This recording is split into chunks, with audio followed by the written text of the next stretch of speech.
Have you ever asked someone a question and gotten a perfectly good answer, but still felt completely stuck? This actually happened to me constantly when I was practicing law. Someone would ask me a legal question, I'd give them the answer, and I could see that my answer was just not helping.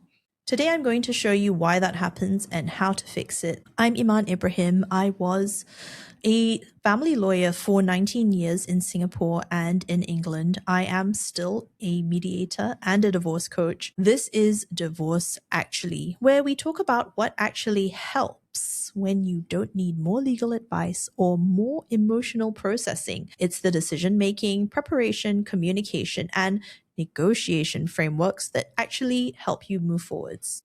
So let's get into it. Here's what I would see as a lawyer. A client asks, should I accept this settlement offer? And I will walk through all the numbers with them, what they're entitled to, what's reasonable, what a judge would likely order, and give them a really thorough analysis. That is me doing my job. They would nod, say thanks, yes, yes, and then leave. And then they would come back with questions. And these questions were almost the same thing. Should I accept this order? I don't know. Should I accept this order? And at first I thought, oh, was it me? Was I not clear enough? And I can explain it to you again. We can go through it again.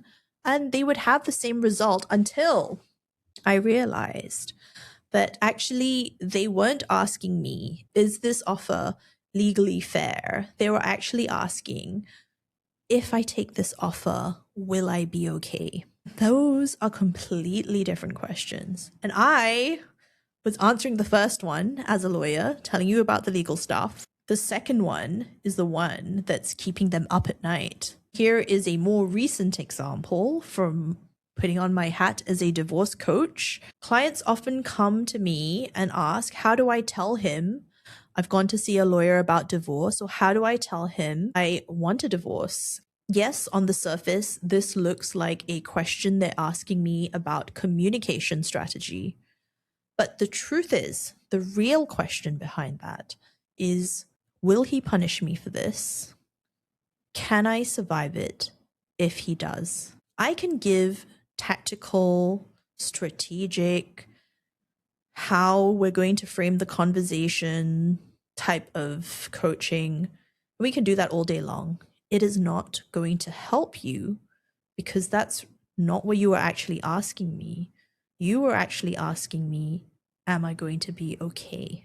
I want to say that this cuts both ways. When you ask a question, you should be asking the question that you actually need answered, especially in divorce, where there is a bunch of professionals you may have there with you, your lawyer, your therapist, and even your coach. And I'm not saying this to make my life easier. I'm saying this to make your life easier. For anyone out there who's listening to this who is a lawyer or therapist and even another coach, it is important for us and for you to remember that there are layers to every question that we are asked, and we have to go underneath those layers and dig out what we are actually being asked. And I know that real questions can sometimes feel scary. It can feel very vulnerable to ask out loud. And so they get translated into safer, easier questions. But answering the safer, easier question doesn't help because it's not the actual problem. Started tracking actually what people are really asking. And there are actually 4 same questions that keep showing up. And I'm going to walk you through them with some examples because we love stories, don't we?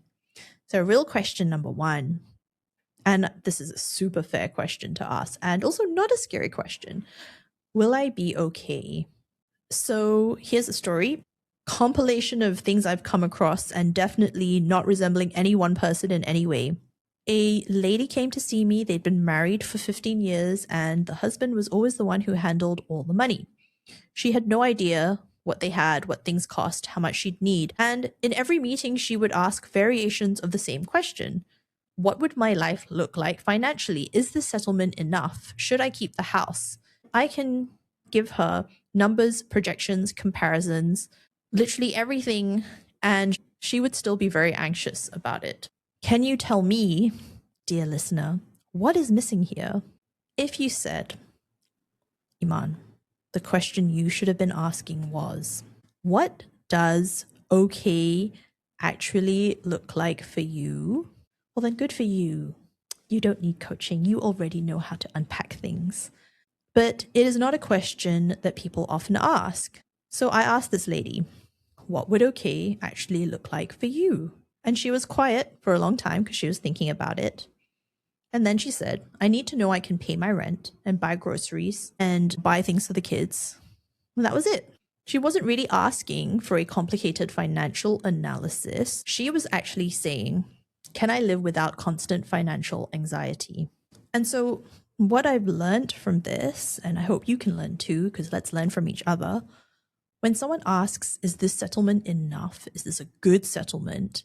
And they might be asking it in 50 different ways. They are not asking you for more financial information or legal advice. They are asking, will I survive this? And the answer is not really in the spreadsheets.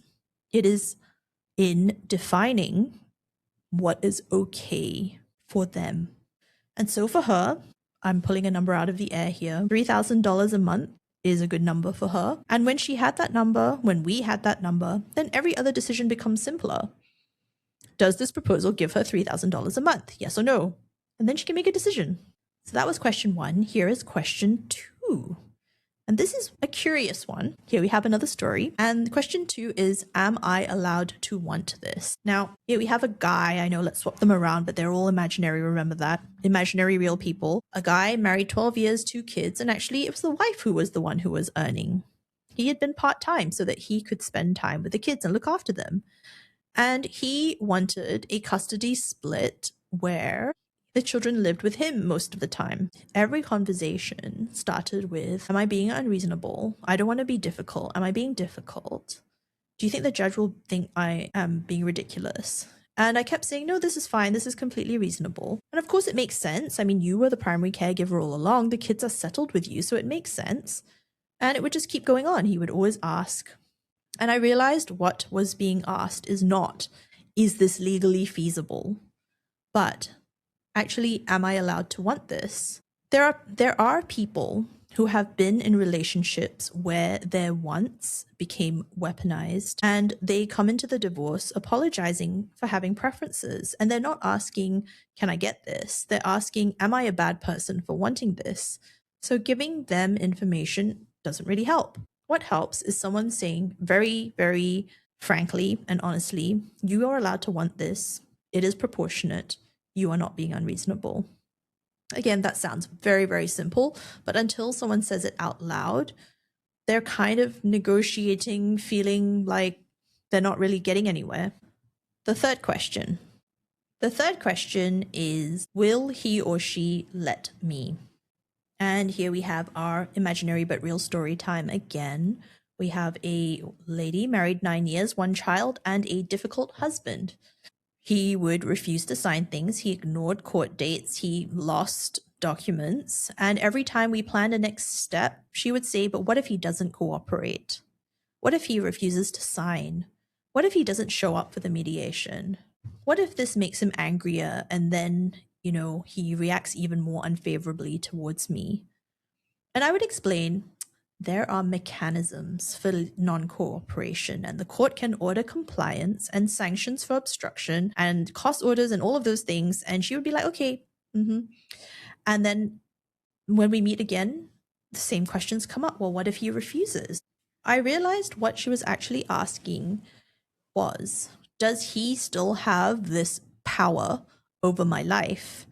And underneath that was the question, can I leave if he's not going to let me leave? And this is a control question. And yes, absolutely, people have been in relationships with controlling partners, and they have often internalized that their wants can only happen if the other person allows them to have it.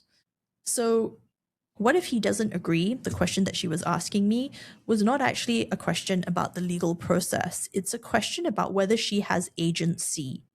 The question was not, will he let me? It is, what is the cost of his refusal, and is that cost manageable? That's a completely different question. And finally, question 4, Does this make me the bad person? Here is our real but not real story. Client leaving a 20-year marriage. Very good reasons to do so, and we don't need to go into them. The lawyer already confirmed she had a strong case, the proposal was fair, nothing she was asking for was unreasonable. But she did keep coming back to the same questions. Is this fair? Will the kids understand? Am I being selfish? And you can answer the legal question again.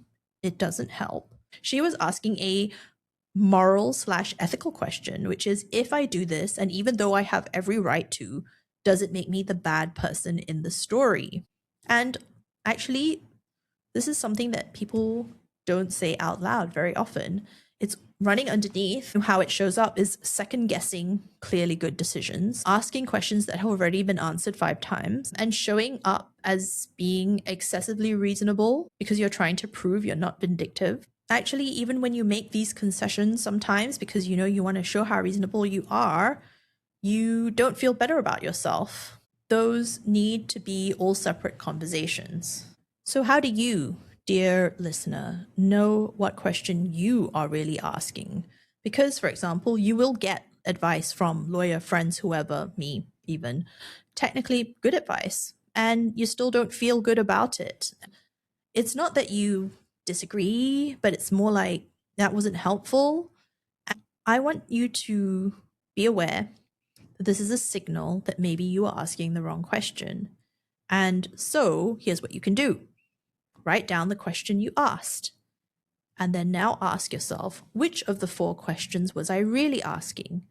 Was it the will I be okay, a security question? Was it, am I allowed to want this, which is a permission question? Or was it the will they let me question, control? Or does this make me a bad person, the moral question? Now, here's an example from my own life. When I was deciding to leave legal practice, I did crowdsource my answers and I would ask people, do you think this is a good idea? And I got lots of strategic advice and none of it was really helpful. The truth is that it wasn't me asking if it was a smart decision to leave law. It was sort of me asking, am I allowed to want something different than what I trained for and spent 19 years doing? What I needed was someone to say, yes, you can. You're allowed to do this. There's a lot of relief once you know which question you're actually asking in getting the answer to that question, because you take it the next step, which is, will I be okay? That becomes, what do I need to be okay? And then you can start defining that and what it looks like for you. Am I allowed to want this becomes, is this proportionate?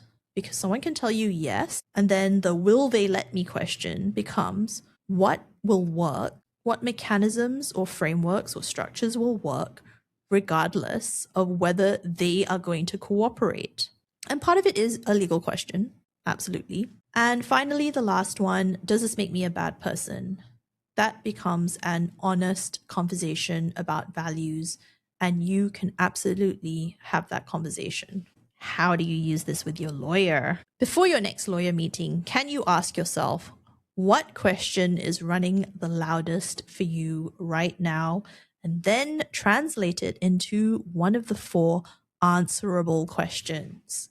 Here are some examples.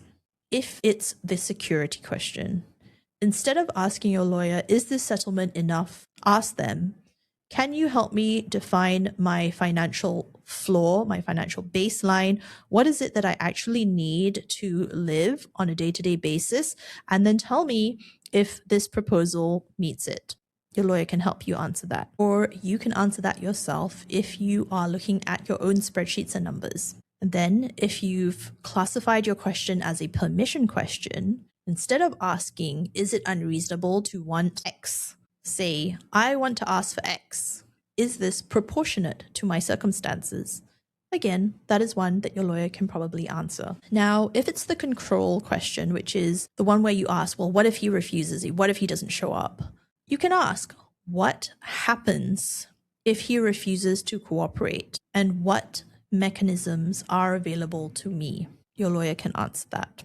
And finally, if it's the moral question, don't ask your lawyer. I think you will find that lawyers can only tell you what is legal, and a moral question is probably better for a therapist, a trusted friend, yourself, AI if you choose it. Your lawyer's not going to be able to really have that discussion with you. Well, no, maybe they could, but are you paying their hourly rate for that? Now, some of you out there are going to come to me and say, my question doesn't fit into the 4. Sometimes you are deep in survival mode and you are managing daily conflict, you're managing the kids, you're just trying to get through the week.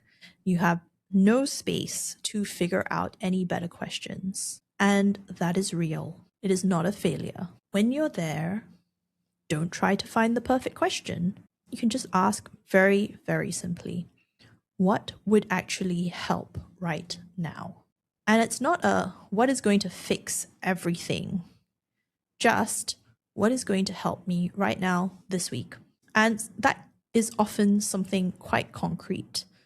A specific decision that has been pending, a piece of information that would help you stop overthinking something, and it might even be permission to stop managing something that's not yours to manage. Answering one small question honestly is going to create traction for everything else. There will be times where you think you have the wrong lawyer or the wrong advice.